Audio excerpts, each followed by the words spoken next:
En agosto de 1914, un soldado austríaco cruzó una frontera que ya no existía. Delante tenía Serbia. Detrás, un continente que llevaba décadas construyendo la maquinaria perfecta para destruirse a sí mismo. Lo que comenzó como una declaración de guerra entre dos países pequeños, en los Balcanes terminó 4 años después con 16 millones de muertos, 4 imperios desintegrados y un mundo tan diferente al de antes que casi nadie supo cómo llamarlo.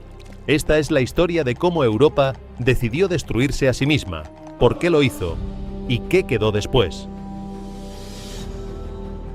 Para entender la Primera Guerra Mundial, hay que volver al siglo XIX, no al día del disparo, no al ultimátum de julio, al siglo anterior. Porque la guerra de 1914 no fue un accidente. Fue la consecuencia lógica de un continente que había pasado 50 años acumulando pólvora y llamándolo paz.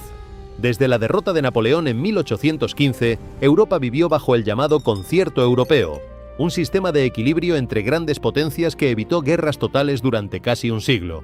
Austria, Prusia, Rusia, Gran Bretaña y Francia se comprometieron a consultar antes de actuar, a contener los movimientos revolucionarios y a mantener el orden territorial establecido en el Congreso de Viena. Funcionó durante décadas porque ninguna potencia era lo suficientemente fuerte para romper el sistema sola. Pero ese equilibrio dependía de que nadie creciera demasiado, y en la segunda mitad del siglo XIX, Alemania creció demasiado. Bismarck lo había calculado con una frialdad casi clínica. Primero unificó los estados alemanes mediante 3 guerras quirúrgicas, contra Dinamarca en 1864, contra Austria en 1866 y contra Francia en 1871. Esa última guerra fue la más decisiva. Prusia aplastó a los franceses en Sedan, capturó al propio emperador Napoleón III y proclamó el imperio alemán en el Salón de los Espejos de Versalles, en el corazón simbólico de Francia. La humillación fue deliberada. Los delegados alemanes eligieron ese lugar exacto con toda la intención del mundo, y los franceses no lo olvidaron. Nunca. Alemania también se quedó con Alsacia y Lorena, 2 provincias ricas en industria y en simbolismo. Más de 1 millón de franceses pasaron a vivir bajo administración alemana. El resentimiento que eso generó no desapareció en 40 años. Se acumuló. Se transmitió de padres a hijos. Formó parte de la identidad política francesa de una forma que hacía casi inevitable que Francia buscase revancha en cuanto tuviera la oportunidad. El nuevo imperio alemán nació siendo la potencia continental más poderosa de Europa. Tenía el ejército más disciplinado, la industria más dinámica, la red ferroviaria más extensa del continente y una clase dirigente convencida de que su momento histórico había llegado tarde. Las otras potencias europeas habían construido imperios coloniales durante siglos mientras Alemania estaba fragmentada en decenas de principados. Gran Bretaña controlaba la India, Australia, Canadá, partes enormes de África. Francia tenía el norte de África, Indochina, el Congo. Bélgica, un país pequeño, tenía el Congo belga, un territorio 80 veces más grande que Bélgica misma. Alemania tenía algunas colonias en África y en el Pacífico, pero nada comparable. Esa asimetría se percibía en Berlín como una injusticia histórica que había que corregir. Querían su parte del mundo.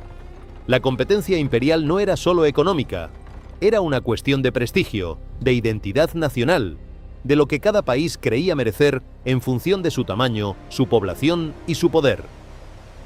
Aunque las potencias europeas se expandían por África, Bismarck dudaba de las empresas coloniales, prefiriendo consolidar la influencia alemana en el continente. Las crisis de Marruecos en 1905 y 1911, donde Alemania desafió el control francés del norte de África y estuvo a punto de producir una guerra, mostraron hasta qué punto esa tensión era real y explosiva. En ambas crisis, Alemania cedió. Pero la percepción en Berlín fue que había sido humillada por una coalición anglo-francesa que le negaba sistemáticamente lo que le correspondía. Esa sensación de estar rodeada y contenida por potencias hostiles se convirtió en el motor emocional de la política exterior alemana. Bismarck, con toda su frialdad, entendía que Alemania necesitaba tiempo. Su política exterior consistió en aislar a Francia diplomáticamente, mantener buenas relaciones con Rusia y Austria al mismo tiempo, y evitar que nadie formara coaliciones contra Berlín. Era un equilibrio extraordinariamente difícil de mantener, una especie de malabarismo diplomático en el que cada movimiento debía compensar el anterior. Y en 1890, el joven Kaiser Guillermo II lo tiró por la borda al forzar la dimisión de Bismarck. Guillermo II es uno de esos personajes históricos en los que la psicología individual se convierte en catástrofe colectiva. Nacido con el brazo izquierdo paralizado e inútil, compensó esa fragilidad física con una teatralidad agresiva que sus consejeros encontraban cada vez más difícil de controlar. Tenía esa mezcla peligrosa de inseguridad personal y arrogancia pública que hace que los líderes tomen decisiones impulsivas para demostrar fortaleza precisamente cuando más necesitarían paciencia. Quería que Alemania tuviera una flota naval tan poderosa como la británica. Quería colonias. Quería que Alemania fuera respetada y temida, y tomó decisiones que deshicieron pacientemente el trabajo diplomático de Bismarck en apenas 2 años. En 1890 no renovó el Tratado de Reaseguro con Rusia, el acuerdo secreto que mantenía a Rusia alejada de Francia. 2 años después, Francia y Rusia firmaron una alianza militar. Alemania quedó flanqueada en el este y en el oeste por potencias hostiles. Lo que Bismarck había evitado durante 20 años ocurrió en 2. Europa se fue dividiendo en 2 bloques con una lógica casi gravitatoria. Por un lado, la Triple Alianza, formada por Alemania, Austria, Hungría e Italia. Por otro, la Triple Entente, que unía a Francia, Rusia y Gran Bretaña. La Alianza Anglo-Francesa, la Entente Cordial de 1904, había sorprendido al mundo porque los 2 países habían sido rivales coloniales durante siglos. Pero el miedo al crecimiento alemán resultó ser un cemento más fuerte que cualquier rivalidad histórica. Estos bloques no eran solo acuerdos diplomáticos, eran compromisos militares automáticos. Si cualquier miembro era atacado, los demás estaban obligados a entrar en guerra. Lo que se construyó durante esos años fue un mecanismo de disparo. Si algo salía mal en cualquier punto del continente, la maquinaria se activaría sola. Los políticos y diplomáticos que lo diseñaron creían que esa interdependencia haría la guerra imposible, porque nadie querría activar un conflicto tan vasto. Se equivocaron. Mientras tanto, los ejércitos crecían con una aceleración que, en perspectiva, resulta enloquecida. La carrera armamentista de finales del siglo XIX y principios del XX no tiene precedentes hasta ese momento en la historia.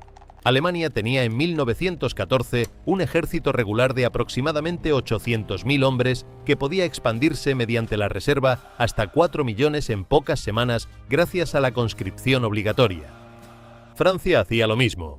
Rusia tenía el ejército más numeroso en papel, aunque no en equipamiento. Austria-Hungría movilizaba a los hombres de 12 grupos étnicos diferentes, con dificultades de comunicación que eran en sí mismas un problema militar.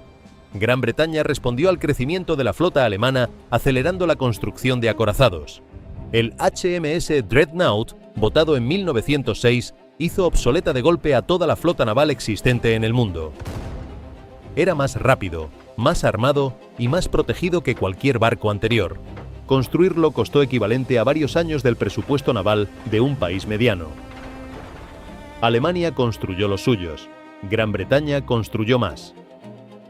La carrera no tenía fin previsible, solo podía terminar de 2 maneras: con un acuerdo o con una guerra. Se intentó el acuerdo varias veces. Ningún intento prosperó porque ningún lado estaba dispuesto a ceder su ventaja. Los estados mayores de toda Europa planificaban conflictos con una precisión que en retrospectiva resulta escalofriante, porque esa planificación tenía sus propias consecuencias. El Plan Schlieffen alemán, elaborado desde principios del siglo XX y ajustado repetidamente hasta 1914, preveía que Alemania debería enfrentarse simultáneamente a Francia en el oeste y a Rusia en el este. La solución era atacar primero a Francia a través de Bélgica, neutralizarla en 6 semanas y luego girar todo el ejército hacia el este para enfrentarse a Rusia, que tardaría más tiempo en movilizarse dada su menor densidad ferroviaria. El plan asumía que Bélgica se rendiría sin resistencia significativa, que Gran Bretaña no intervendría o lo haría demasiado tarde, y que 6 semanas eran suficientes para vencer a una potencia como Francia. Cada una de esas suposiciones resultó equivocada. El problema más profundo con el Plan Schlieffen era que convertía la movilización en una trampa. Una vez que Alemania comenzaba a movilizar, el plan exigía atacar inmediatamente, porque retrasar el ataque daba tiempo a Francia para prepararse y a Rusia para movilizarse antes de que Alemania hubiera terminado en el oeste. Eso significaba que la decisión de movilizar era en la práctica la decisión de ir a la guerra. Y los planes de movilización tenían sus propios calendarios y inercias que los políticos, en los días críticos de julio de 1914, encontraron casi imposibles de detener una vez que comenzaron a moverse. Los Balcanes llevaban décadas siendo el punto de mayor inestabilidad del continente por razones que van más allá de los asesinatos y los atentados. El Imperio Otomano se desmoronaba lentamente desde el siglo XVIII, cediendo territorios en cada guerra. Y tanto Rusia como Austria-Hungría querían llenar ese vacío. Rusia tenía el sueño histórico de alcanzar el estrecho del Bósforo y los Dardanelos, la salida al Mediterráneo que le habría dado acceso estratégico y comercial al mundo. Austria-Hungría necesitaba mantener su influencia en los Balcanes para que los distintos grupos nacionales que la componían no se volvieran hacia estados exteriores. El imperio era, en palabras del canciller austríaco Metternich, una prisión de pueblos.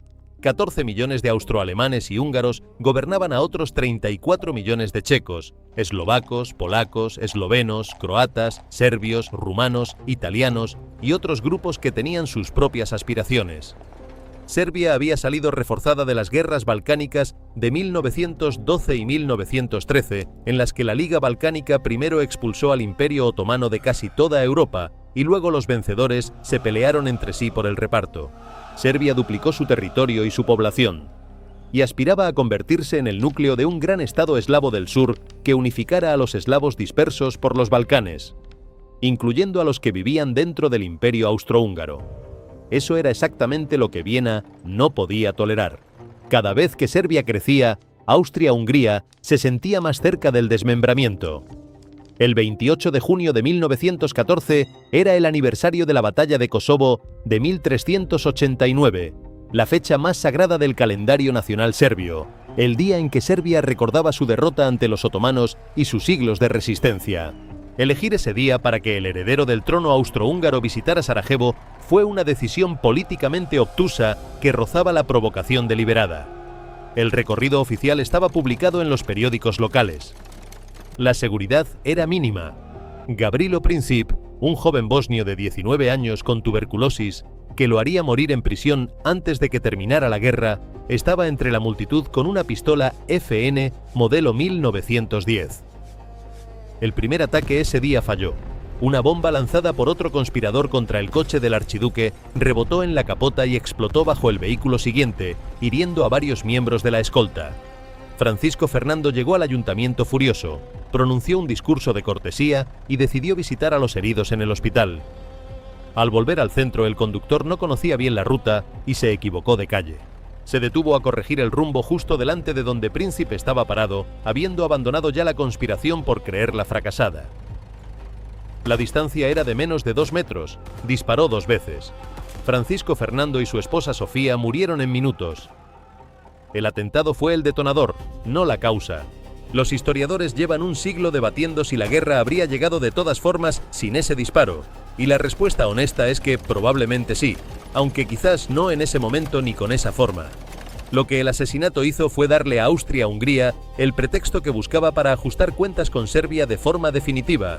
Las investigaciones austríacas nunca encontraron pruebas de que el gobierno serbio hubiera organizado el atentado directamente. Sí encontraron conexiones entre los conspiradores y la organización Mano Negra, que tenía vínculos con la inteligencia militar serbia. Era suficiente para Viena. El proceso que siguió durante las 4 semanas de julio de 1914 merece atención especial porque fue, en gran medida, un fracaso colectivo de la diplomacia europea a una escala que todavía cuesta creer. Austria-Hungría tardó casi un mes en enviar su ultimátum a Serbia. Ese retraso lo usó para consultar con Berlín y asegurarse el respaldo alemán. El canciller Bethmann Hollweg y el Kaiser dieron a Austria su apoyo incondicional el 5 de julio. Lo que la historia conoce como el cheque en blanco. Esa garantía fue el momento en que la crisis dejó de ser contenible. Austria sabía que podía actuar sin miedo a quedarse sola frente a Rusia. El ultimátum austrohúngaro a Serbia, enviado el 23 de julio, Fue diseñado en Viena con la intención deliberada de que fuera inaceptable. Contenía 10 puntos, incluyendo que funcionarios austrohúngaros participaran directamente en la investigación del asesinato en suelo serbio. Serbia aceptó 9 de los 10 puntos con algunas matizaciones. El rechazo del 10º era inevitable. Aceptarlo habría significado renunciar a la soberanía nacional. Austria declaró la respuesta insatisfactoria y cortó relaciones diplomáticas. El 28 de julio declaró la guerra a Serbia. Y aquí vemos a Princip. Sus lazos con la organización secreta conocida como la Mano Negra fueron fundamentales en los eventos de 1914. Este documento, el llamado Cheque en Blanco, garantizaba el apoyo alemán, precipitando las fatales consecuencias y la inevitable declaración de guerra. Esa misma noche, los monitores navales austrohúngaros del Danubio bombardearon Belgrado. El mecanismo de alianzas se activó entonces con una precisión mecánica que da vértigo porque ilustra exactamente el problema de los sistemas diseñados para disuadir. Cuando la disuasión falla, el mecanismo de la guerra es automático. Rusia comenzó a movilizar sus tropas en apoyo de Serbia. Alemania exigió que Rusia detuviera la movilización en 12 horas. Rusia se negó. Alemania declaró la guerra a Rusia el 1 de agosto. Francia estaba aliada con Rusia, así que Alemania le declaró la guerra también el 3 de agosto. Y para ejecutar el Plan Schlieffen, Alemania invadió Bélgica, cuya neutralidad había sido garantizada por un tratado de 1839 firmado por todas las grandes potencias europeas. Cuando las tropas alemanas cruzaron la frontera belga, Gran Bretaña declaró la guerra a Alemania el 4 de agosto. En menos de una semana, una disputa regional en los Balcanes se había convertido en una guerra continental con 9 potencias implicadas.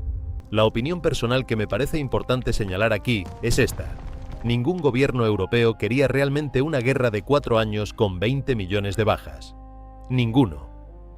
Lo que querían era una crisis resuelta a su favor, a lo sumo una guerra corta y controlada. Esa es quizás la mayor tragedia de 1914.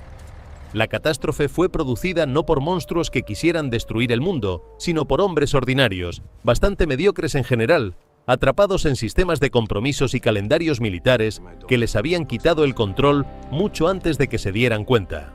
Ninguno de los que tomaron las decisiones clave en julio de 1914 imaginó lo que estaba comenzando. Los primeros meses confirmaron los peores temores de los planificadores militares y destruyeron las esperanzas de los optimistas. Los ejércitos alemanes avanzaron a través de Bélgica con una velocidad impresionante, pero la resistencia belga retrasó el calendario del Plan Schlieffen varios días críticos. La fortaleza de Lieja, que los planificadores esperaban tomar en 2 días, resistió 12. Para tomar sus 12 fuertes de hormigón, el ejército alemán tuvo que desplegar los Dicke Bertha, los morteros de 42 centímetros que podían lanzar proyectiles de casi 1000 kilogramos a más de 9 kilómetros. Eran los cañones más potentes que habían existido hasta ese momento. El suelo temblaba a kilómetros de distancia cuando disparaban. El ejército alemán cometió en Bélgica algo que la propaganda aliada explotó, pero que era real. Masacres de civiles en pueblos como Leuven y Dinant, donde centenares de personas fueron ejecutadas como represalia por la resistencia o simplemente por la paranoia de los mandos alemanes ante la posibilidad de guerrilleros. Leuven, una de las ciudades universitarias más antiguas de Europa, fue incendiada y su biblioteca de 300.000 volúmenes destruida. La respuesta de opinión pública internacional, especialmente en Estados Unidos, fue inmediata. Alemania pagó un precio diplomático que subestimó completamente. Los ejércitos alemanes llegaron al río Marne, a 40 kilómetros de París, y allí fueron detenidos en septiembre de 1914 en la primera batalla del Marne. El comandante francés Joseph Joffre reorganizó sus tropas con una velocidad extraordinaria. El gobierno francés había abandonado París hacia Burdeos. 500.000 de parisinos habían huido de la ciudad. Y entonces ocurrió algo que no estaba en ningún plan militar. El general Gallieni, comandante militar de París, requisó 600 taxis parisinos para transportar 6.000 soldados al frente en horas.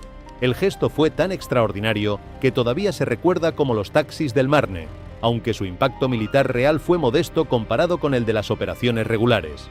Lo que importó fue la brecha que se abrió entre el primer y el segundo ejércitos alemanes cuando cada uno maniobró de forma diferente. Los aliados la explotaron. Los taxis del Marne fueron un hito moral increíble, una muestra del espíritu de supervivencia francés ante el abismo. Aunque militarmente su aporte numérico fue bajo, demostraron que en la guerra moderna toda la sociedad participaba. Berlín quedó fuera de alcance. Lo que siguió fue algo que ningún Estado Mayor había planificado, ni previsto ni querido: la guerra de trincheras. Cuando el movimiento quedó bloqueado en el frente occidental, ambos bandos intentaron flanquearse mutuamente hacia el norte en lo que los historiadores llaman la carrera al mar, una sucesión de maniobras envolventes que cada vez terminaban en empate y en más kilómetros de trincheras. Para finales de 1914, el frente se extendía 700 kilómetros desde el Canal de la Mancha hasta la frontera suiza, una cicatriz de tierra removida, alambre de espino, barro y cadáveres que permanecería casi inmóvil durante los siguientes 4 años. La trinchera era en muchos aspectos una ciudad subterránea construida bajo fuego constante. Las líneas de primera posición estaban conectadas a líneas de segunda y tercera mediante pasillos de comunicación. Había puestos de mando, enfermerías de campaña, almacenes de munición, cocinas de campaña. Los soldados rotaban entre la primera línea, donde el peligro era constante, y la retaguardia, donde el peligro era menor, pero no desaparecía. Los proyectiles de artillería llegaban a kilómetros de las trincheras. El ruido era permanente. Los supervivientes describían el retumbar constante del cañón como un sonido que dejaba de escucharse conscientemente porque el cerebro se acostumbraba a él, hasta que paraba, y entonces el silencio resultaba insoportable. Las condiciones sanitarias en las trincheras eran de una brutalidad que resulta difícil de describir sin que suene exagerado, pero que está documentada con precisión. El agua se acumulaba en el fondo porque muchas trincheras habían sido cavadas en terrenos con una capa freática alta, especialmente en Flandes. Los soldados pasaban días con los pies dentro del agua. El pie de trinchera era una enfermedad específica producida por la exposición prolongada a la humedad que podía provocar gangrena y amputación. Las ratas eran omnipresentes, del tamaño de gatos pequeños según muchos testimonios, alimentadas por los cadáveres que a menudo no podían ser recogidos durante semanas en la tierra de nadie. Los piojos eran tan universales que los soldados de ambos bandos los llamaban compañeros permanentes. La ametralladora cambió la guerra de una forma que los generales tardaron demasiado en aceptar porque hacerlo habría obligado a reescribir toda la doctrina militar vigente. Una sola ametralladora Maxim podía disparar 600 proyectiles por minuto y defender una posición contra centenares de soldados en formación abierta. Los manuales militares de principios del siglo XX habían sido escritos para otro tipo de guerra, una guerra de movimiento y maniobra heredada del siglo XIX y de las guerras napoleónicas, donde la caballería cargaba, la infantería avanzaba en líneas y la artillería proporcionaba apoyo. Nada de eso funcionaba contra la ametralladora. El resultado fue que los generales siguieron ordenando los mismos ataques con la misma doctrina, y los soldados siguieron muriendo exactamente de la misma forma. Hay una tendencia que entiendo, pero que creo que es injusta en parte, a describir a los generales de la Primera Guerra Mundial como sanguinarios estúpidos que enviaban a sus hombres a morir sin pensarlo. La realidad es más complicada. El problema táctico que enfrentaban era genuinamente difícil, como atacar una posición defensiva bien artillada con ametralladoras cuando el atacante no puede comunicarse con sus unidades avanzadas una vez que el ataque comienza, porque los teléfonos de campo tenían cables que se cortaban con el bombardeo y la radio era todavía primitiva. La respuesta que encontraron tardíamente, la infiltración de tropas de asalto, los tanques, la artillería de contraataque coordinada con el avance de la infantería, eran las respuestas correctas. Pero las aprendieron a un precio enorme. El año 1916 concentra todo el horror en dos batallas que todavía resultan difíciles de asimilar. Verdún comenzó el 21 de febrero de ese año. El general Erich von Falkenhayn, jefe del Estado Mayor alemán, había enviado al Kaiser un memorándum que planteaba algo que en términos militares convencionales no tenía precedente. No pretendía ganar terreno ni capturar una ciudad. Pretendía usar Verdún como una trampa para sangrar al ejército francés hasta que no pudiera seguir combatiendo.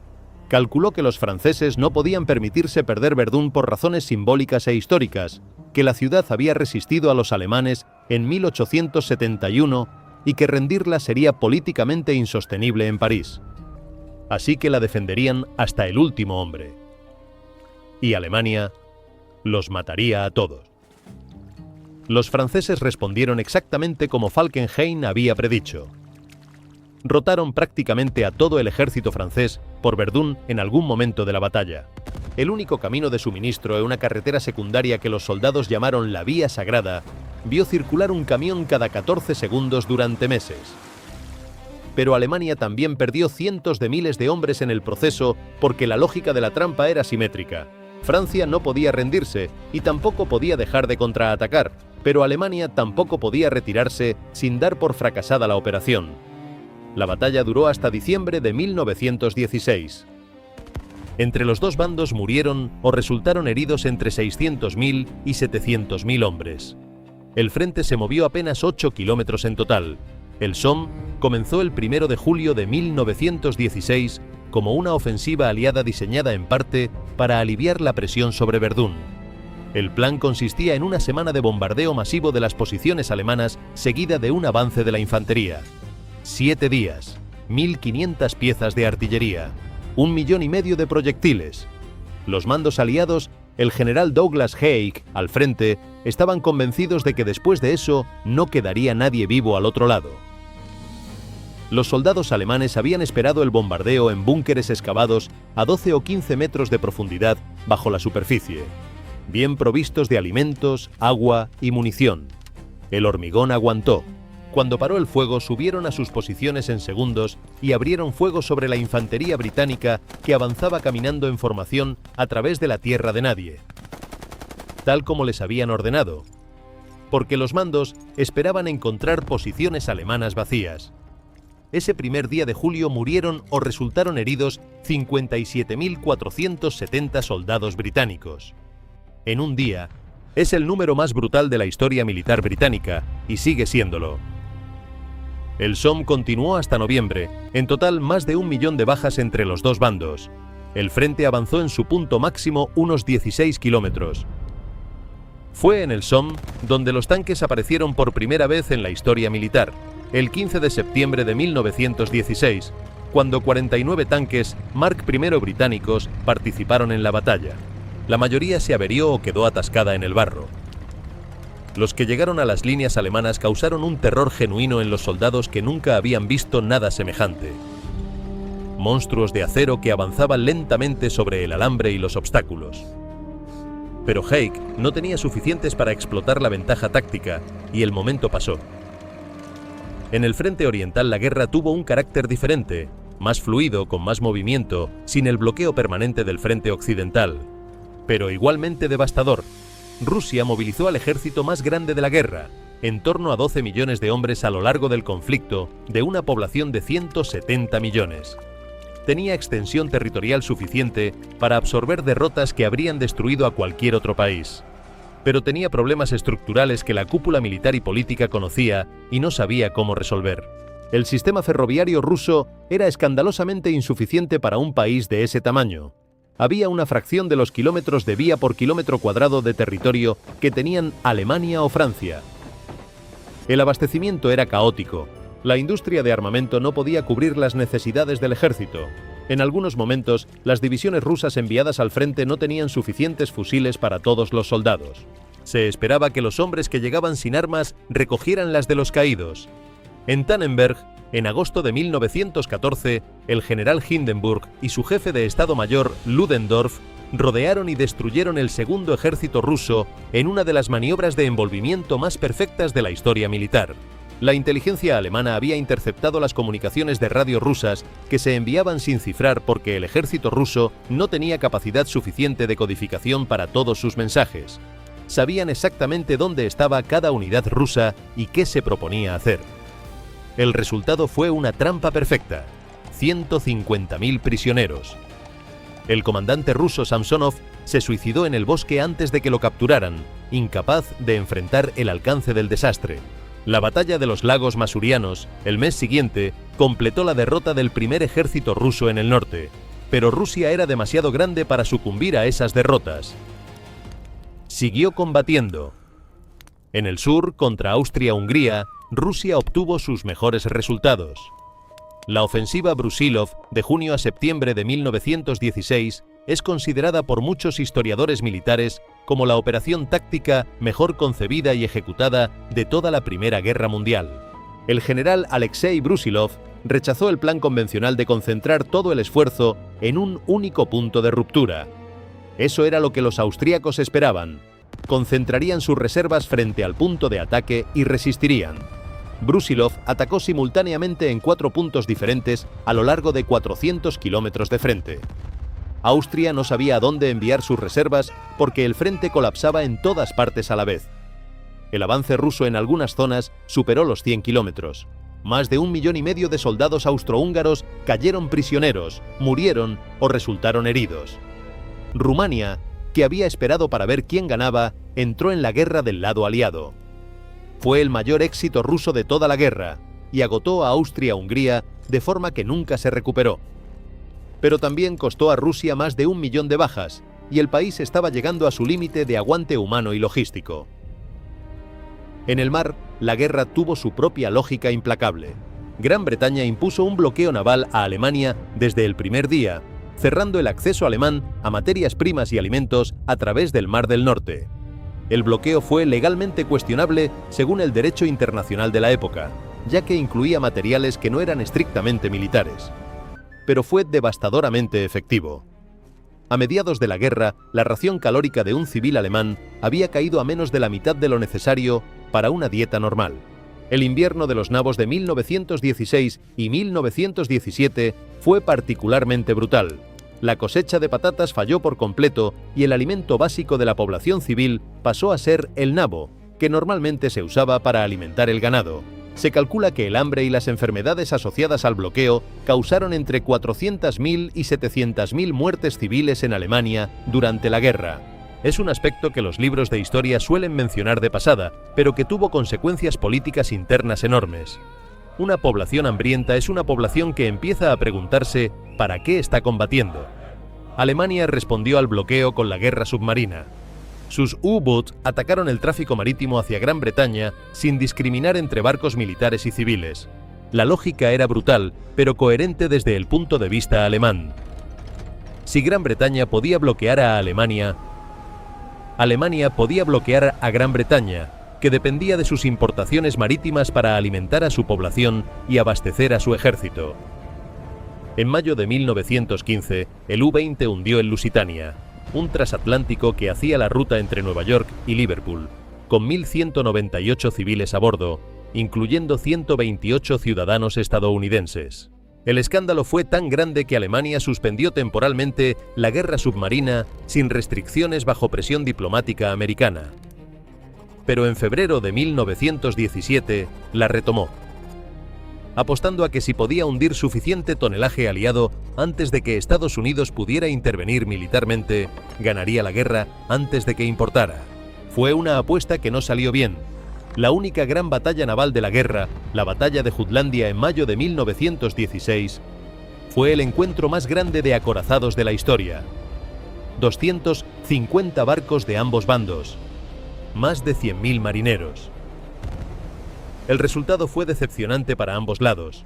Alemania hundió más barcos británicos de los que perdió, pero no rompió el bloqueo y la flota británica siguió controlando el Mar del Norte. El almirante alemán Scheer, al informar del resultado al Kaiser, dijo algo que captura perfectamente la situación. La flota de alta mar ha dañado a su carcelero, pero sigue en la cárcel. La guerra naval fue un juego de asfixia. Gran Bretaña estrangulaba a Alemania y los submarinos alemanes intentaban matar de hambre a las islas británicas.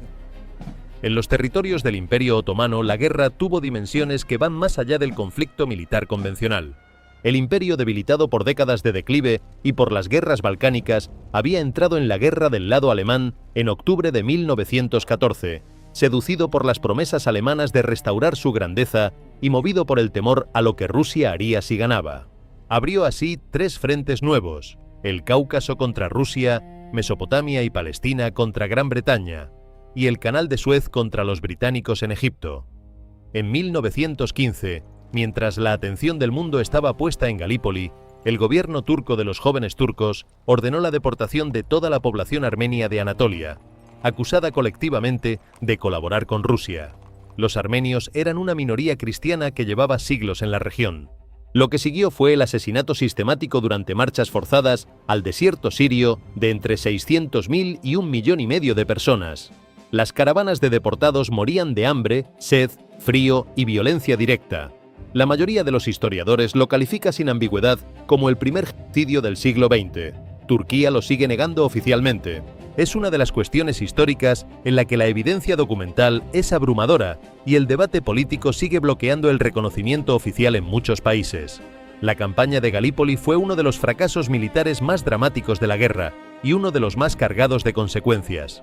La idea era brillante en teoría: atacar el estrecho de los Dardanelos, tomar Constantinopla, sacar al Imperio Otomano de la guerra, abrir una ruta de suministros hacia Rusia y quizás acabar con la guerra en el frente oriental sin necesidad de seguir sangrando en el occidental. El responsable intelectual del plan era el Primer Lord del Almirantazgo británico, Winston Churchill, 40 años antes de que llegara a ser el Churchill que conoce la historia. El problema fue la ejecución. El ataque naval inicial en marzo de 1915 fracasó cuando varios acorazados aliados chocaron con minas. Los turcos, alertados, reforzaron las defensas. El desembarco terrestre en abril se hizo en varias playas simultáneamente, con coordinación deficiente y errores de navegación que dejaron a varias unidades varadas bajo el fuego en posiciones equivocadas.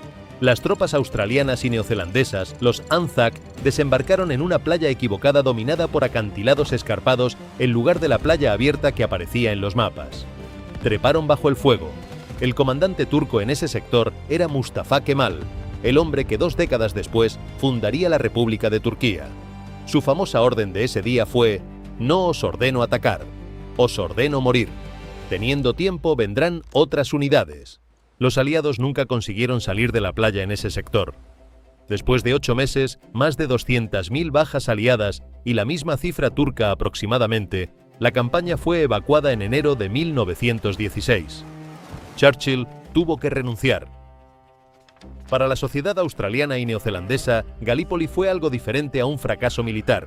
Fue el bautismo de fuego de 2 naciones jóvenes que enviaron voluntarios al otro lado del mundo para una guerra que no era la suya y cuyas pérdidas proporcionales a su población fueron devastadoras. Australia perdió en la guerra 80.000 muertos de una población de menos de 5 millones. El 25 de abril, fecha del desembarco en Galípoli, se convierte en el Día de los Anzac, el día de duelo y memoria más importante del calendario australiano.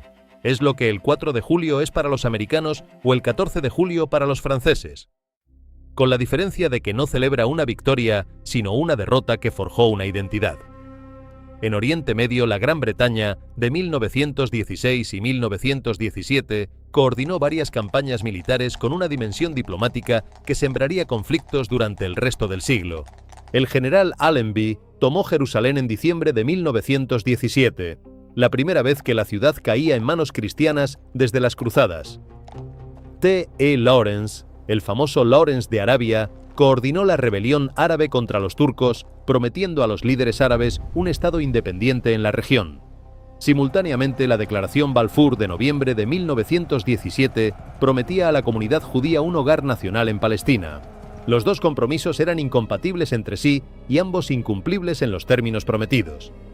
Las consecuencias de esa incompatibilidad todavía no se han resuelto más de 100 años después. En el aire, la guerra vio el nacimiento de la aviación militar como arma de combate en una evolución que fue de lo primitivo a lo devastador en apenas 4 años. Los primeros aviones de 1914 eran máquinas de madera y tela usadas para observación. Los pilotos de ambos bandos que se encontraban en el aire se saludaban al principio porque pertenecían a la misma fraternidad de locos que volaban en artefactos precarios. Eso duró poco. Pronto empezaron a dispararse. La invención del sincronizador, que permitía disparar una ametralladora a través de la hélice sin destruirla, por el ingeniero alemán Anthony Fokker en 1915, cambió el combate aéreo. Para 1918 existían cazas súper sofisticados para la época, bombarderos capaces de llegar a Londres desde bases en Bélgica y una doctrina de uso del poder aéreo que no había existido antes. El Barón Rojo, Manfred von Richthofen, fue el as más famoso de la guerra con 80 victorias aéreas confirmadas. Pintó su triplano de rojo para que sus hombres pudieran identificarlo en el combate. murió en abril de 1918, derribado durante un combate a baja altitud. Todavía se debate si lo mató un piloto canadiense llamado Roy Brown o el fuego de artillería antiaérea desde el suelo. Los aliados lo enterraron con honores militares completos. Era el enemigo, pero el lenguaje de la caballería aérea individual todavía sobrevivía en ese mundo. En los frentes secundarios de África y Asia, la guerra tuvo dimensiones que el relato europeo suele ignorar. En el este de África, el teniente coronel Paul von Lettow-Vorbeck comandó durante toda la guerra a una fuerza de unos 3.000 soldados alemanes y unos 12.000 askaris africanos, combatiendo contra ejércitos aliados que llegaron a ser 10 veces más numerosos. Nunca fue derrotado. Combatió en junglas, sabanas y montañas de lo que hoy es Tanzania, Mozambique y Zambia, usando tácticas de guerrilla que anticipaban lo que sería la guerra irregular del siglo XX. Se rindió 4 días después del armisticio en Europa, cuando finalmente llegó a su posición la noticia de que la guerra había terminado. Regresó a Alemania como héroe y vivió hasta 1964. El gas fue el arma que más universalmente se convirtió en símbolo de la degradación moral de la guerra. Alemania lo usó por primera vez a gran escala en Ypres, en abril de 1915, liberando 150 toneladas de cloro de cilindros enterrados frente a las líneas francesas. Los soldados describían un olor a almendras o a heno recién cortado, seguido de tos, ceguera parcial y la sensación de ahogarse en tierra seca. Muchos murieron. Los que sobrevivieron describían el espectáculo de miles de soldados corriendo hacia atrás con los ojos en llamas. Los alemanes avanzaron, pero no tenían reservas suficientes para explotar la brecha porque nadie había anticipado que el gas funcionaría tan bien. La oportunidad se perdió. Los aliados desarrollaron las máscaras antigas. Alemania desarrolló el fosgeno, que olía a heno recién cortado y era 18 veces más letal que el cloro. Los aliados lo copiaron. Alemania desarrolló el gas mostaza en 1917, un agente vesicante que no mataba inmediatamente, sino que producía ampollas internas y externas que incapacitaban a los sobrevivientes durante semanas, saturando los sistemas sanitarios y usando al herido como carga logística más que como baja de combate. Al final de la guerra, ambos bandos habían producido y usado millones de proyectiles químicos.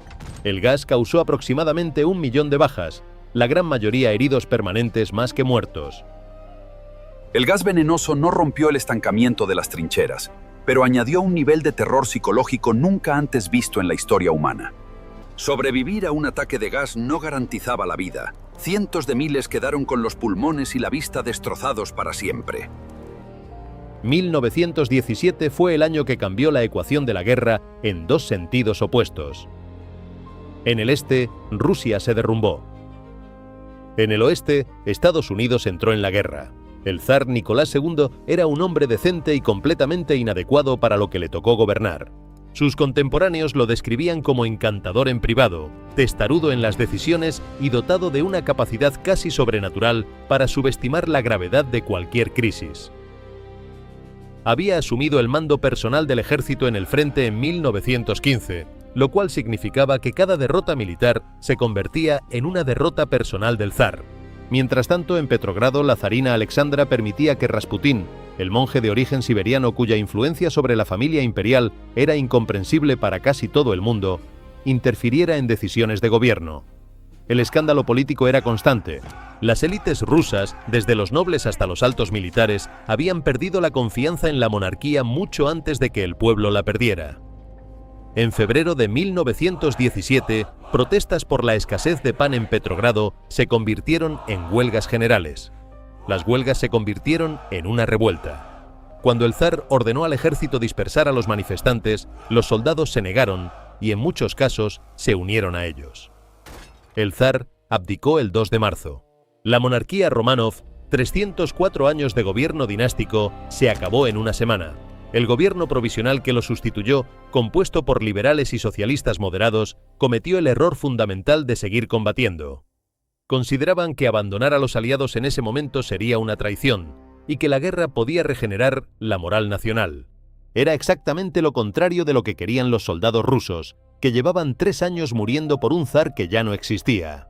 Lenin llegó de su exilio en Suiza en el famoso tren sellado que Alemania le proporcionó con la esperanza de que sacara a Rusia de la guerra. Esa es una de las apuestas geopolíticas más audaces y de más largo alcance de la historia. Berlín financió y facilitó el regreso de Lenin a Rusia, sabiendo perfectamente lo que era, con la expectativa de que desestabilizara al gobierno provisional. Funcionó. En octubre de 1917, los bolcheviques tomaron el poder en Petrogrado con una resistencia mínima, y en marzo de 1918 firmaron con Alemania el Tratado de Brest-Litovsk, retirando a Rusia de la guerra a cambio de concesiones territoriales enormes. Polonia, los estados bálticos, Ucrania, Finlandia. Alemania obtenía lo que había soñado desde 1914, un solo frente en el oeste. Pero era demasiado tarde. Estados Unidos había declarado la guerra a Alemania en abril de 1917, empujado por la combinación de la guerra submarina sin restricciones y el asunto Zimmermann. El telegrama Zimmermann fue una comunicación del ministro de Exteriores alemán Arthur Zimmermann al gobierno mexicano del presidente Carranza, proponiéndole que si Estados Unidos entraba en la guerra del lado aliado, México atacara el territorio americano en Texas, Nuevo México y Arizona para recuperar los territorios perdidos en el siglo XIX. A cambio, Alemania proporcionaría apoyo financiero y militar. El telegrama fue interceptado por el Servicio de Inteligencia británico, que lo descifró y lo entregó al gobierno americano con una delicadeza calculada para no revelar que Gran Bretaña podía descifrar el código diplomático alemán. La indignación pública americana cuando el contenido se hizo público fue inmediata y decidió la opinión de muchos que hasta entonces se oponían a la intervención. El presidente Wilson pidió al Congreso la declaración de guerra argumentando que Estados Unidos combatía para hacer el mundo seguro para la democracia.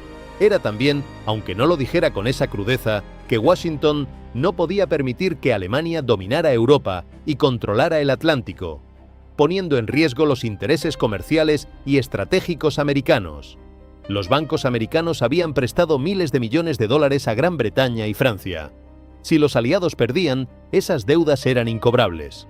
El presidente Wilson, que genuinamente creía en sus principios idealistas, gobernaba también una potencia con intereses concretos que apuntaban en la misma dirección. Los primeros soldados americanos llegaron a Francia en junio de 1917. Eran simbólicamente importantes y militarmente insuficientes. El ejército americano tenía que construirse casi desde cero en términos de escala.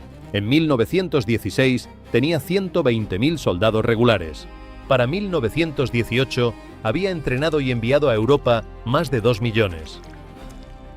El ritmo de llegada era de 10.000 hombres al día en el verano de 1918. El general Pershing, comandante de las fuerzas expedicionarias americanas, resistió la presión de los aliados de dispersar sus tropas como relleno en unidades francesas y británicas. Quería un ejército americano independiente. Lo consiguió. Y ese ejército, con sus hombres descansados, bien alimentados y sin el trauma acumulado de 4 años de trincheras, fue un factor decisivo en el tramo final de la guerra. Ludendorff lo sabía. Por eso en la primavera de 1918 lanzó la Ofensiva de la Primavera, el mayor esfuerzo ofensivo alemán desde 1914. Había pasado el invierno anterior entrenando a divisiones completas en las nuevas tácticas de infiltración. Los Stoßtruppen, tropas de asalto especializadas, avanzarían rápidamente a través de los puntos débiles de la línea enemiga sin detenerse a reducir bolsones de resistencia que serían eliminados por las unidades que venían detrás. Era una doctrina radicalmente diferente a la del ataque frontal masivo, y funcionó inicialmente de una forma que sorprendió a todos. En la primera semana de la Operación Michael, comenzada el 21 de marzo, los alemanes avanzaron 60 kilómetros en algunos puntos, más que en toda la guerra anterior combinada. El frente aliado se rompió. Los alemanes alcanzaron de nuevo la distancia de 40 kilómetros a París. Los aliados, en una reunión de crisis en Doullens el 26 de marzo, acordaron nombrar a Ferdinand Foch comandante supremo unificado, la primera vez que las fuerzas aliadas tenían un mando único real. Pero la ofensiva de la primavera tenía un problema estructural que Ludendorff no había resuelto. Los Stoßtruppen avanzaban más rápido que los suministros. Las líneas de comunicación se estiraban hasta romperse. Los soldados alemanes que llegaban a los depósitos aliados abandonados por el avance se encontraban con cantidades de alimentos y material que no habían visto en años, dadas las condiciones de escasez en Alemania. Algunos se detenían a comer. La disciplina en las unidades de avance empezaba a erosionarse, y Alemania no tenía reservas frescas comparables a los americanos que llegaban en masa. Para julio la ofensiva se había agotado sin conseguir ninguno de sus objetivos estratégicos decisivos. Los aliados contraatacaron en agosto con la ofensiva de los 100 días, una serie de operaciones coordinadas que aprovechaban la superioridad numérica creciente y la mejora táctica acumulada durante 4 años. El 8 de agosto, el día negro del ejército alemán, según el propio Ludendorff, los canadienses y australianos, los mejores soldados de asalto del ejército aliado para ese momento de la guerra, irrumpieron en el frente alemán cerca de Amiens con 600 tanques, la aviación en apoyo cercano y la artillería coordinada con el avance de la infantería. Los soldados alemanes que se rindieron en masa ese día no lo hicieron porque estuvieran físicamente derrotados. Lo hicieron porque sabían que la guerra estaba perdida y no tenía sentido morir en el último acto. El colapso de los aliados de Alemania aceleró el final. Bulgaria firmó el armisticio el 29 de septiembre, el Imperio Otomano el 30 de octubre, Austria-Hungría el 3 de noviembre.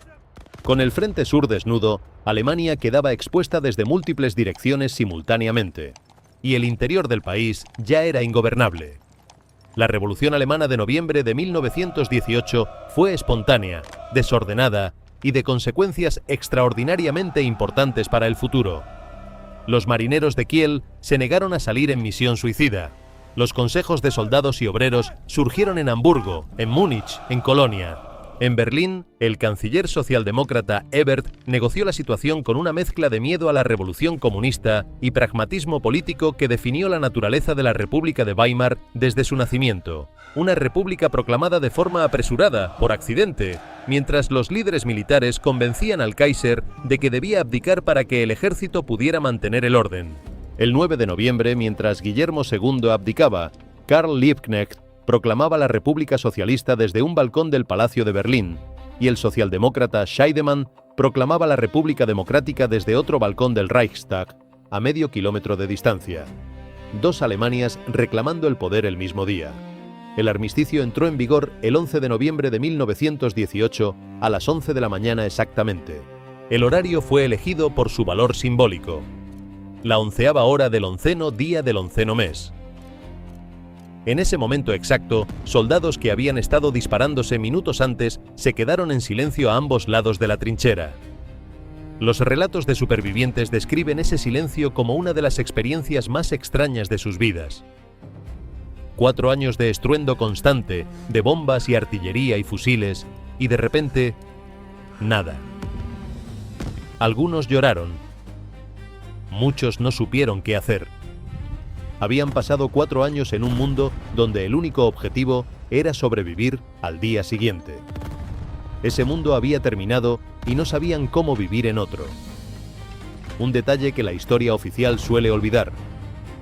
En la última hora antes del armisticio, entre las 10 y las 11 de la mañana del 11 de noviembre, los dos bandos dispararon más proyectiles de artillería que en cualquier otra hora de la guerra. Algunos mandos agotaron sus municiones por razones logísticas para no tener que transportarlas de vuelta. Otros las usaron por razones que resultan más difíciles de racionalizar. Ese último esfuerzo mató a más de 11.000 soldados. Esa última hora antes del armisticio es el ejemplo más puro del absurdo militar. Más de 11.000 hombres murieron cuando la paz ya estaba firmada. Algunos comandantes prefirieron disparar sus municiones antes que cargarlas de vuelta, cobrando vidas humanas por simple logística. El número de bajas el 11 de noviembre de 1918 fue más alto que el día del desembarco en Normandía en 1944. Los números finales son difíciles de absorber. Aproximadamente 16 millones de muertos militares y civiles directamente en el conflicto, 20 millones de heridos, muchos con discapacidades permanentes.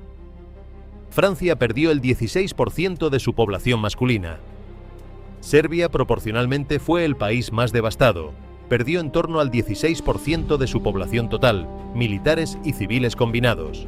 Gran Bretaña perdió 744.000 soldados, Alemania 2 millones, Rusia más de 1.700.000, el Imperio Austrohúngaro 1.200.000, Italia, que entró en la guerra en 1915 del lado aliado rompiendo con la Triple Alianza, perdió 650.000.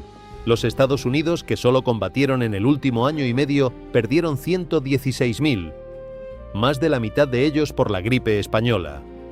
La epidemia de gripe de 1918 y 19 fue favorecida directamente por la guerra. El movimiento masivo de millones de soldados a través de barcos y trenes. Las condiciones de hacinamiento, la desnutrición y el sistema inmunológico debilitado por años de estrés. La cepa que se extendió fue inusualmente virulenta porque atacaba preferentemente a adultos jóvenes y sanos, lo contrario de la gripe normal, sobre todo a ancianos y niños. Los soldados en los frentes y los trabajadores en las fábricas de armamento fueron los más afectados. Se calcula que mató entre 50 y 100 millones de personas en todo el mundo en menos de 2 años. Más que la propia guerra en términos absolutos. La Conferencia de Paz de París de 1919 reunió a los representantes de 27 naciones vencedoras. Las potencias derrotadas no fueron invitadas a negociar. Los 4 grandes tomaron las decisiones fundamentales. Wilson por Estados Unidos, Lloyd George por Gran Bretaña, Clemenceau por Francia y Orlando por Italia. Wilson llegó con sus 14 puntos y con una popularidad personal en Europa que ningún líder americano había tenido antes ni ha tenido después. Multitudes de millones de personas en París, Roma y Londres lo recibieron como si fuera un mesías. Su programa incluía la creación de una Liga de Naciones, la autodeterminación de los pueblos, la libertad de los mares, la reducción de armamentos y una paz sin humillación para los vencidos. Clemenceau lo escuchó con el escepticismo de un hombre que había sobrevivido a 2 guerras con Alemania y cuyo país había perdido en la última 4 años a una generación de jóvenes. Cuando alguien le habló de los 14 puntos de Wilson, respondió que Dios solo había necesitado 10 mandamientos. El tigre quería que Alemania nunca más pudiera hacer lo que había hecho. Quería el Rin como frontera, quería las minas del Saar, quería reparaciones que sangraran la economía alemana durante una generación. Quería que el ejército alemán fuera destruido como instrumento de agresión. Lloyd George, más pragmático, temía que una Alemania humillada y empobrecida se volviera comunista o revanchista. Pero también tenía una opinión pública en casa que exigía que Alemania pagara hasta el último chelín. El Tratado de Versalles fue el resultado de ese conflicto de visiones y ninguna de las partes quedó satisfecha con él. Alemania perdió el 13% de su territorio europeo y el 10% de su población. Perdió Alsacia y Lorena, devueltas a Francia. Perdió la mayor parte de Prusia Occidental a Polonia. Perdió el corredor de Danzig, que separaba geográficamente a Prusia Oriental del resto de Alemania. Perdió todas sus colonias. Su ejército quedó limitado a 100.000 voluntarios sin artillería pesada, tanques, aviación ni submarinos. La Marina quedó reducida a barcos de patrulla. Fue declarada responsable única de haber causado la guerra mediante el artículo 231, la cláusula de culpabilidad de guerra, y obligada a pagar reparaciones que en 1921 se fijaron en 132.000 millones de marcos oro, una suma que superaba varias veces el PIB alemán anual. El problema con Versalles, y es una reflexión que me parece imposible evitar, es que fue suficientemente duro para humillar profundamente a Alemania, pero insuficientemente definitivo para eliminarla como potencia. Alemania seguía siendo el país más poblado de Europa Occidental, seguía teniendo su base industrial, seguía teniendo a sus generales y a su clase dirigente. Y ahora tenía además el rencor. La teoría de la puñalada por la espalda, la Dolchstoßlegende, nació casi inmediatamente. La idea de que el ejército alemán no había sido derrotado en el campo de batalla, sino traicionado por los políticos, los comunistas y los judíos en la retaguardia. Era falsa, pero era políticamente útil para quienes necesitaban una explicación que no implicara aceptar que Alemania había sido vencida. Ludendorff, que había pedido el armisticio, fue uno de sus principales propagandistas. El mundo de 1919 era irreconocible comparado con el de 1913. El mapa de Europa había cambiado por completo. Polonia volvía a existir como Estado independiente después de 123 años de partición entre Rusia, Prusia y Austria. Checoslovaquia nacía uniendo a los checos y eslovacos bajo un mismo Estado. Yugoslavia, el reino de los eslavos del sur, agrupaba a serbios, croatas, eslovenos, bosnios y macedonios en un Estado cuyas tensiones internas eran obvias desde el primer día. Los estados bálticos, Estonia, Letonia y Lituania, se independizaban de Rusia. Hungría quedaba reducida a 1/3 de su territorio anterior. Rumania casi se duplicaba. El principio de autodeterminación de los pueblos que Wilson había proclamado se aplicó con una selectividad que dejó a millones de personas en el bando equivocado de la nueva frontera. Alemanes en Polonia, húngaros en Checoslovaquia y Rumania. Austríacos que querían unirse a Alemania, pero a quienes se les prohibió hacerlo porque nadie quería que Alemania creciera con la derrota. En Oriente Medio, el reparto de las posesiones otomanas entre Francia y Gran Bretaña, mediante los mandatos de la Sociedad de Naciones, fue un ejercicio de ingeniería geopolítica cuyas consecuencias todavía vivimos. Francia se quedó con lo que hoy es Siria y Líbano, Gran Bretaña con Irak, Palestina y Transjordania. Las fronteras se trazaron en muchos casos con reglas sobre el mapa, ignorando las divisiones tribales, religiosas y étnicas que existían en el terreno. Irak reunía artificialmente a kurdos, sunitas árabes y chiitas árabes que habían vivido en entidades distintas bajo el Imperio Otomano y que tenían intereses contradictorios. El resultado fue un Estado que nunca tuvo cohesión interna real y que solo podía mantenerse unido mediante la fuerza. La economía mundial quedó reordenada de una forma que definió el siglo XX. Estados Unidos emergió de la guerra siendo el mayor acreedor del mundo. Londres, que había sido el centro financiero global durante un siglo, cedió esa posición a Nueva York. Gran Bretaña y Francia salieron vencedoras pero profundamente empobrecidas, con deudas de guerra enormes, principalmente con Estados Unidos, que pesarían sobre sus presupuestos durante décadas. Alemania entró en la República de Weimar cargando con el trauma de la derrota, la humillación del tratado, las reparaciones de guerra y una inflación que en 1923 llegó a niveles que todavía son difíciles de creer. Un dólar valía 4 billones de marcos alemanes. Los alemanes llevaban el dinero al mercado en carretillas porque un billete de 1 millón de marcos no alcanzaba para comprar pan. La hiperinflación destruyó los ahorros de la clase media alemana en cuestión de meses. Décadas de ahorro evaporadas. Pensiones inútiles.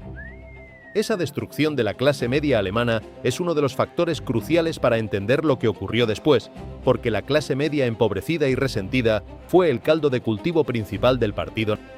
La hiperinflación se resolvió en 1924 con la reforma monetaria y el Plan Dawes americano, que estructuró las reparaciones y prestó dinero a Alemania para pagarlas.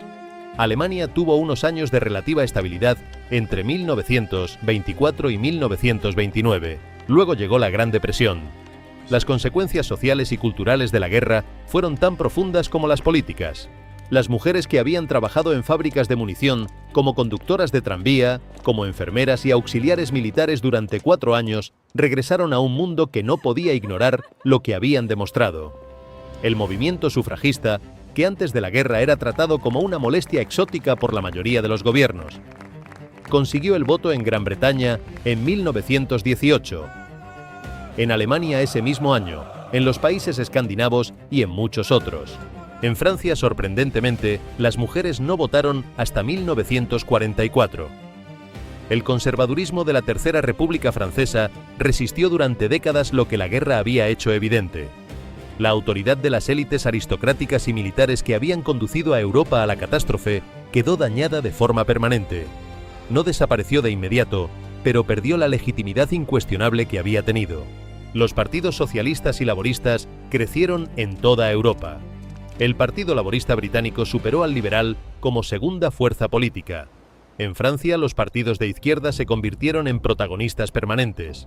El movimiento obrero, que antes de la guerra había tenido un discurso internacionalista, había aprendido que la lealtad nacional se imponía sobre la solidaridad de clase cuando llegaba el momento de elegir. Pero también había aprendido que la guerra beneficiaba a los empresarios y los mandos militares, no a los trabajadores que morían en ella. Los soldados que volvieron llevaban consigo algo que el siglo XIX no tenía nombre para describir y que el siglo XX tardó décadas en reconocer como enfermedad: el trauma de guerra. Se llamó shell shock en inglés, el trastorno producido por la explosión de proyectiles, y se entendió inicialmente como cobardía o debilidad moral. A los soldados que mostraban síntomas de lo que hoy llamamos trastorno de estrés postraumático, temblores, pesadillas, parálisis funcional, incapacidad de hablar, se les sometía en muchos casos a cortes marciales o a tratamientos tan brutales como la propia guerra. La psiquiatría militar aprendió cosas durante la Primera Guerra Mundial que cambiaron la comprensión de la mente humana, aunque esas lecciones no se aplicaron completamente hasta décadas después. La literatura y el arte de los años 20 y 30 están marcados por la experiencia de la guerra de una forma que no tiene precedente. Erich Maria Remarque publicó Sin novedad en el frente en 1929, una novela narrada desde la perspectiva de un soldado alemán adolescente que va descubriendo que todo lo que le habían enseñado sobre el honor, la patria y el heroísmo es mentira frente a la realidad de las trincheras. Vendió 2,5 millones de ejemplares en 18 meses en 25 idiomas. Los nazis la quemaron en 1933. Hemingway construyó toda su estética literaria en torno a la idea de que las palabras grandes habían quedado vaciadas de significado. Wilfred Owen, el poeta inglés que murió en el frente una semana antes del armisticio, escribió sobre el gas con una precisión que ningún parte de guerra habría podido igualar. Los pintores expresionistas alemanes como Otto Dix, que había combatido en el Somme, produjeron imágenes de mutilados y trincheras que el nazismo también censuró por considerarlas derrotistas. Los imperios coloniales europeos usaron a sus súbditos para ganar la guerra y luego negaron cualquier deuda política. Más de 1 millón de soldados indios combatieron bajo bandera británica. Cientos de miles de africanos del norte y del Sahel combatieron en el ejército francés. Los tirailleurs senegalés murieron en el Somme y en Verdún. Soldados de lo que hoy es Nigeria, Ghana, Kenia, Sudáfrica, combatieron en África y en Europa. A su regreso, muchos esperaban que el principio de autodeterminación que Wilson había proclamado se aplicara también a sus países. No se aplicó. Los imperios coloniales no solo sobrevivieron a la guerra, sino que se expandieron con los mandatos sobre los territorios alemanes y otomanos. La rabia que eso generó en los territorios coloniales fue el fermento del movimiento de independencia que definiría la segunda mitad del siglo XX. En la India, Gandhi había apoyado el esfuerzo de guerra británico esperando que contribuiría a la independencia. No ocurrió. En 1919, el general Dyer ordenó disparar sobre una multitud de civiles desarmados reunidos en Amritsar, en el Punjab, matando a entre 374 y 1.000 personas según distintas estimaciones. La masacre de Amritsar convenció a Gandhi de que el camino de la cooperación con el imperio estaba definitivamente cerrado. En Vietnam, el joven Ho Chi Minh intentó presentar una petición de autodeterminación a la Conferencia de Paz de París. Nadie lo recibió. Se fue convencido de que la independencia tendría que ganarse de otra forma. Las guerras de descolonización del siglo XX, desde Argelia hasta Vietnam, desde Kenia hasta Indonesia, tienen una de sus raíces directas en lo que ocurrió en París en 1919. El general Ferdinand Foch, que había comandado a los aliados en la victoria, salió de la firma del Tratado de Versalles y dijo ante varios testigos: «Esto no es una paz, es un armisticio por 20 años». Tenía razón con una precisión que da escalofríos. La Segunda Guerra Mundial comenzó en septiembre de 1939, exactamente 20 años y 2 meses después de la firma del tratado. El vagón de ferrocarril, en el que se firmó el armisticio el 11 de noviembre de 1918, fue guardado por Francia en un museo cerca de Compiègne como reliquia histórica. En junio de 1940, después de que las divisiones blindadas alemanas aplastaran a Francia en 6 semanas, Hitler ordenó que ese vagón específico fuera sacado del museo y llevado al claro del bosque exacto donde había estado en 1918. Francia firmó su armisticio en el mismo vagón, en el mismo lugar. La simetría del símbolo era perfecta. Hitler lo mandó destruir después. La Primera Guerra Mundial creó el mundo del siglo XX en un sentido que no es una metáfora sino una descripción literal. La Revolución Rusa y el comunismo soviético sin la guerra son inimaginables. El fascismo italiano nació directamente de la frustración de los veteranos que sentían que Italia había sido estafada en la mesa de paz después de perder 700.000 hombres. El nazismo fue una respuesta específica y elaborada a la derrota alemana y a la humillación de Versalles. El conflicto árabe-israelí tiene sus raíces directas en las promesas contradictorias que Gran Bretaña hizo durante la guerra. La arquitectura política de Oriente Medio, con todos sus conflictos actuales, fue dibujada en Londres y París entre 1916 y 1920 por funcionarios que en algunos casos nunca habían visitado los territorios que dividían. Florence Green, considerada la última veterana reconocida de la Gran Guerra, murió en febrero de 2012 a los 110 años de edad. Había servido en el Cuerpo de Vuelo Real como auxiliar. Con ella murió el último testimonio viviente de aquella guerra. El último soldado de combate reconocido, Claude Chull, había muerto el año anterior. La Primera Guerra Mundial ha pasado de la memoria viva a la historia en el sentido más pleno de la palabra. Y sin embargo, casi todo lo que define el mundo en que vivimos, las fronteras de Oriente Medio, el conflicto palestino-israelí, el orden de seguridad europeo, la posición central de Estados Unidos en la política global, los traumas nacionales que siguen definiendo la identidad de Australia, Nueva Zelanda, Canadá, Francia y Alemania, todo eso hunde sus raíces en lo que ocurrió entre agosto de 1914 y noviembre de 1918. Lo que me parece más perturbador de la Primera Guerra Mundial, después de todo lo que se puede estudiar sobre ella, no es la barbarie, es la normalidad. Los hombres que tomaron las decisiones que llevaron a la guerra tenían familias, leían libros, escuchaban música, creían ser personas racionales que actuaban en el mejor interés de sus países. No eran monstruos. Eran funcionarios, militares y políticos atrapados en sistemas de compromisos, en lógicas de prestigio nacional, en calendarios de movilización que habían construido ellos mismos sin entender completamente a qué daban cuerda. Y cuando la maquinaria que habían construido se puso en marcha, descubrieron que no sabían cómo pararla. Ese es el legado más oscuro de 1914. No que los seres humanos sean capaces de la guerra, que eso ya lo sabíamos, sino que son capaces de producirla sin quererla, por acumulación de errores y de sistemas que nadie controla ya. Esa capacidad no ha desaparecido.